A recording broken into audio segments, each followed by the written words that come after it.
Redzone is now owned by ESPN, no longer owned by the NFL.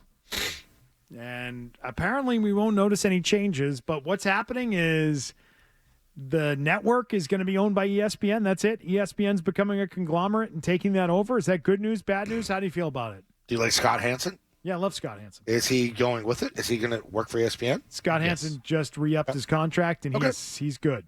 Good. I think he does a good job at that. That's a tough gig. He absolutely does. Bouncing around. People rip him and that. Like, ooh, no. That's a tough thing to do. I've never heard anybody rip Scott Hansen. Scott Hansen is impeccable. Seriously. Who's ever ripped Scott Hansen for his work on Redzone? Has anyone done that? No, I don't think so. Universally well-liked, I think. Yeah. I mean, probably has the highest approval rating of anybody in sports media. He's fantastic at his job. Now, Redzone itself is worthy of ripping because what they've started to do more than ever before is only show you when no one is in the red zone, whatever the national game is. 4 o'clock window, if it's a Cowboys game and no one's in the red zone, they're only giving you that Cowboys game. And it's behind.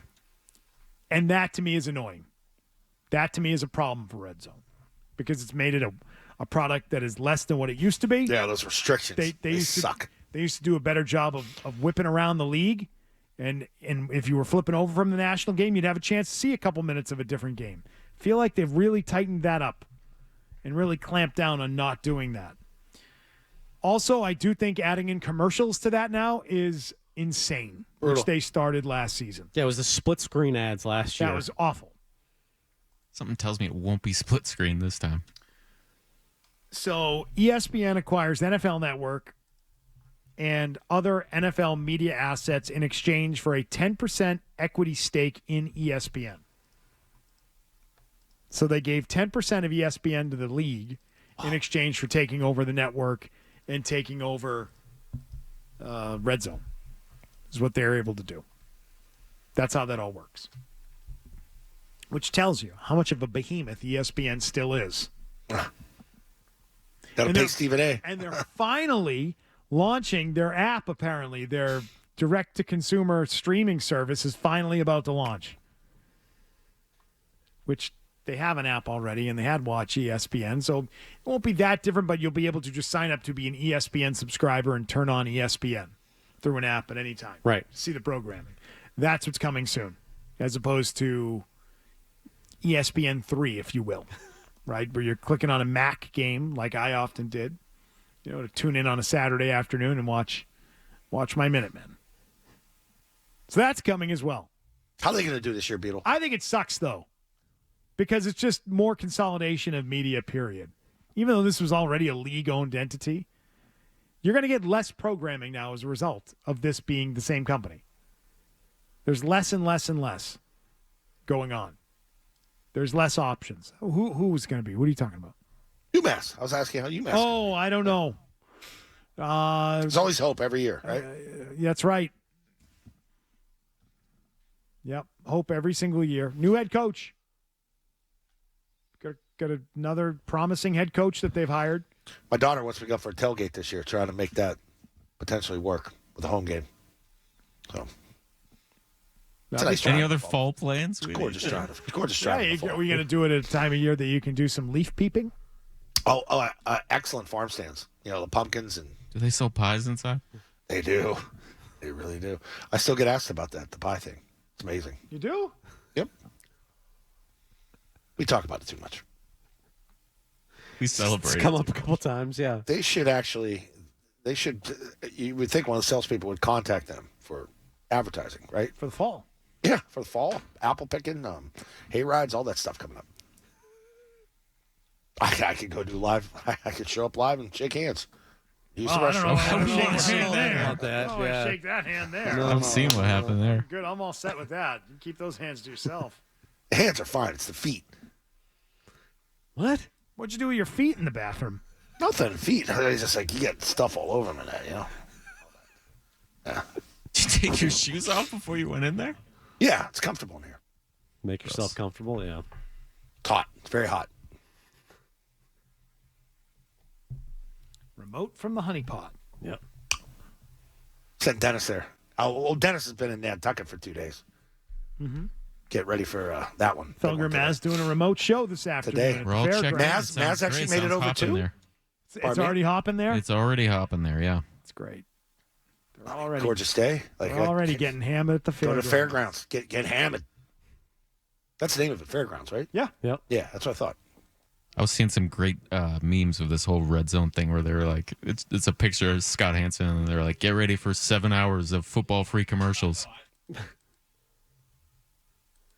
I'm looking at a live shot of the table that is set up.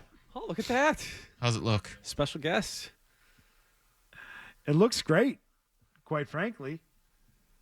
That's what I think. Yeah. All right. I think Dennis and Hoodie ripped it up last night. No. No, I don't. Hiked somewhere? I don't think that they ripped it up last night. No. That was all work. Sure, the hotel's excited to ask, where can I get a burnt burger and a Sprite? Good times. Always a good time. Dennis got to hustle, make the ferry to get back here to do the game tomorrow. Hope that ferry's on time. Hope he has a ticket. Maz was going down just for the day. He's going down this morning, coming back tonight. Quick trip. A little day trip? Yeah. Yep, a little day trip. Think he'd stay over at Mike's, right? I don't know. Maybe he wasn't invited. Yeah. Wasn't asked to stay over That's true. at the compound. Right. All right. Well, I don't think they have the same relationship we have, Pudley's Pub, Fairgrounds. Looks like things are Pudley's Pub are ready to go there. They did pay for it, so we're not going to. Yeah, no. Have a good laugh. Go ahead, Zoe. I mean, it's a great name. Yeah, Hoodie's getting things ready. We were checking it out. Yeah, looks good. Looks good. Josh in Walpole. What's up, Josh? What's up, guys? Long time. Hey, Josh. Not one of Beatles' favorite callers, but it is what it is. Just before I get to the real topic, wanted to touch on the Breslow thing. It's important to remember that Hein Bloom deserves about 80% of the credit for what the Red Sox are doing this year. Secondly, I want to talk about Will Campbell. He's 21 years old. Like last year, and when we drafted Mac, the whole topic about a starting quarterback coming out of the draft as a rookie is like, do you sit him for a year and wait for him? And I find it interesting how that's not a topic with the offensive line. You expect this kid to get thrown into the fire and have success. People are already criticizing him about a week and a half in the training camp. And I think fans have to realize there's going to be bad before there's good, especially when he's going to have Max Crosby, Myles Garrett, and T.J. Watt early on in the season. So it's going to be baptized by fire, but I think we need to cut the kid some slack. And remember, he's only 21. No, we don't. Yeah, I'm glad he brought this up. Because we had Diana Rossini on. We cut 4th overall pick slack now? That's what we do? No, we don't. No. And top 10 linemen.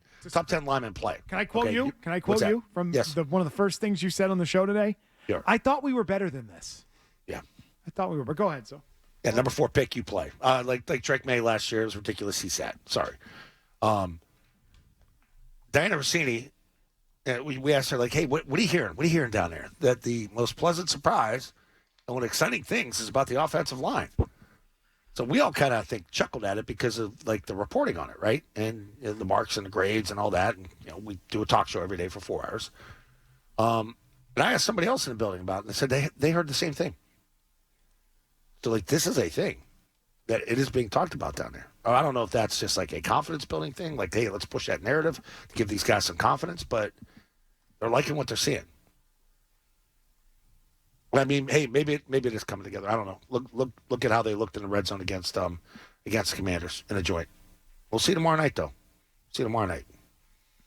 Yeah, I mean, there was another guy on the field yesterday, Laramie Tunsil. I believe he was 21 when he came into the NFL.